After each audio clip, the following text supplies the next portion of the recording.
What's up, guys? Jeremiah Bennett again. I want to talk about miracles for a second. One of the things I've often heard my skeptic friends say is that they would believe in God if they saw a miracle, that a miracle could convince them. And then I ask them, well, what kind of miracle? And a couple of the common things they say, well, is if an amputee grew back a limb, then I'd believe. Or if they looked up in the stars and all of a sudden they moved and spelled out, God is real, believe in me, or something like that.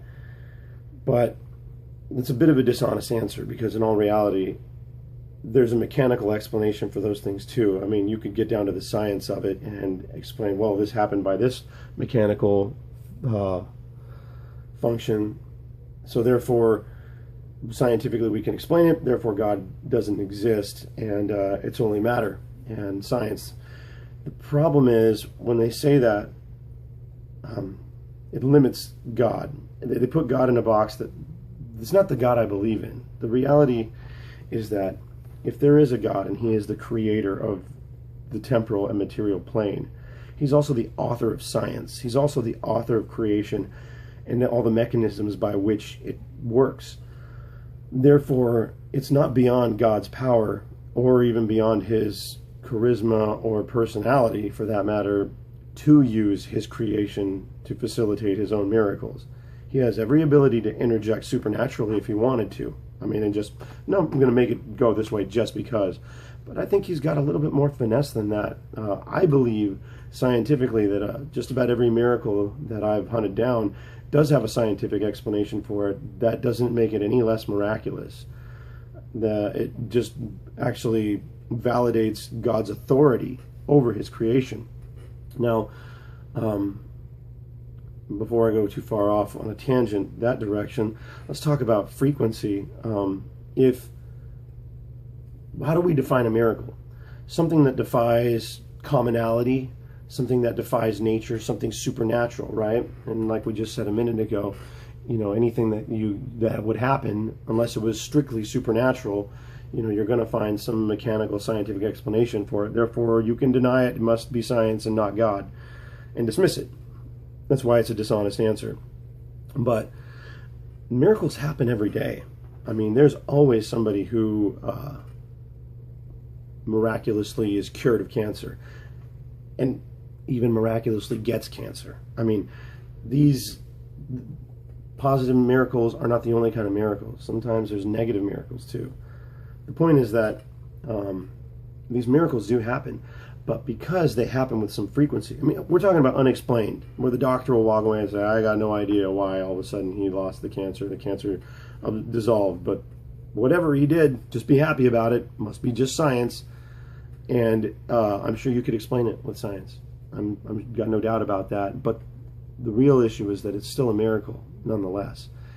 And because it happens with frequency, it's easy to dismiss and say, oh, well, I've seen it before. So because we know it happens, it's not a miracle. It doesn't qualify as a miracle. The problem with this reasoning is it's the same thing with if someone grew back a limb. If someone were to grow back a limb and it wasn't caught on videotape, like 200 years ago, whenever, and you heard about it, you go, that never happened. You dismiss the notion, which I understand. It's totally understandable. Kind of you never seen it. Why? What basis is there to believe in it? However, if you did see it and everyone did see it, well, then all of a sudden it wouldn't be so common. It wouldn't be so uncommon. If people did start growing back limbs here and there every once in a while, not so frequently, but did, it would still be dismissed the same way that someone gaining or losing cancer is dismissed. They'd say, hey, it happens, therefore it happens, and it's science and not God. So no matter how you slice this answer, it's a dishonest answer.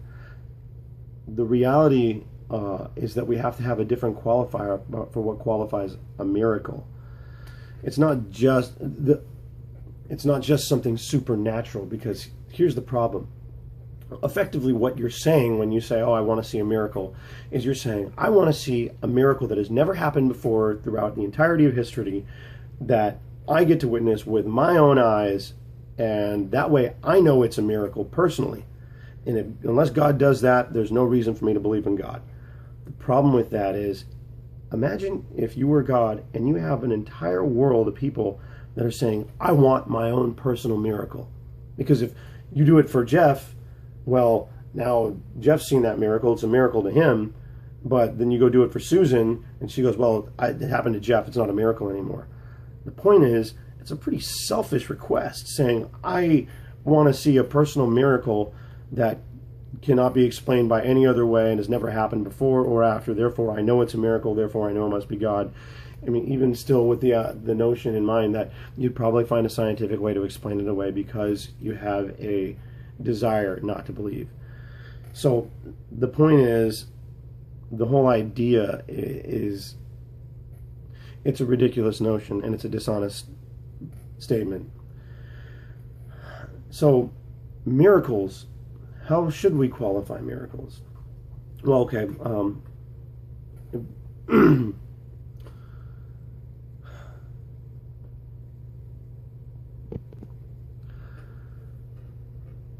I would say experiential relevance. How relevant is it to you? I mean, if I'm a millionaire and I'm walking down the street and I come across a $100 bill, you know, it's pretty uncommon. But I found a $100 bill. Woohoo, great. I'll just add it to the rest, throw it, drop in the bucket. But if I was a father of 4 and I lost my job and I'm just trying to figure out how to put food on the table and I come across a $100 bill, you better believe that that experiential relevance is a lot more profound because I needed it. I needed to feed my kids. This is a big deal. Therefore, that becomes more miraculous. Now,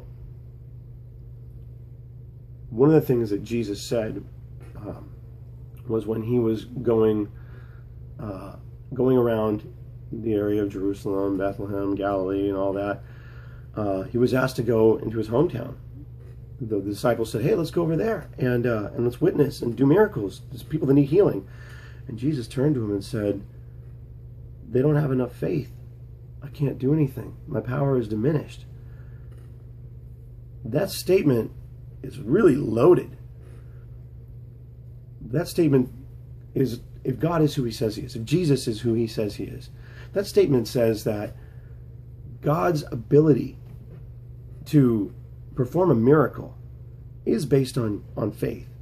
Now, this isn't blind faith, and that's a whole different topic. We can talk about that later, but faith that God is who he claims to be. Do you believe that Jesus is who he claims to be? Do you believe that God is the authority? If you do, and that alone, these miraculous things that aren't even so miraculous. I mean, you're not praying, Lord, let me get an arm back, but let's just say you had that kind of faith. By that statement, Jesus is claiming that if you have that kind of faith, he can have that kind of power. We here in America, in this first world country, we don't have that kind of faith because we don't have that kind of struggle. I don't depend on prayer for every single meal because I live in America. If I live in a third world country, I'm depending on prayer just for my next meal. All of a sudden, prayer and faith, that's where the rubber meets the road. Over in this country, we don't have to worry about that. That's why we become so relaxed and so it doesn't matter, you know, oh, well, we don't need to believe in God. I'll take care of myself. Self-reliant. But you better believe that in other countries, these people have strong faith, profound faith.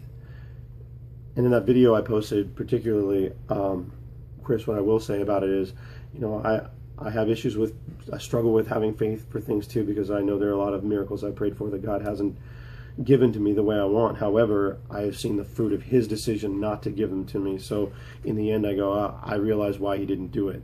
And I'm thankful for that. But I wouldn't dismiss the ability of that young boy's faith. If he really did have that kind of faith in Jesus Christ, that God could heal him, I have no doubt. Because if he is the author of creation, he is also the author and authority over all the mechanisms by which everything happens, both positive and negative, to get cancer and to be cured of it. So if that young boy has that faith, you know, I haven't seen it here in America, but I'm not surprised because look at us, we're first worlders. We don't have struggles like that, and it's pathetic to try and compare ourselves to them at all.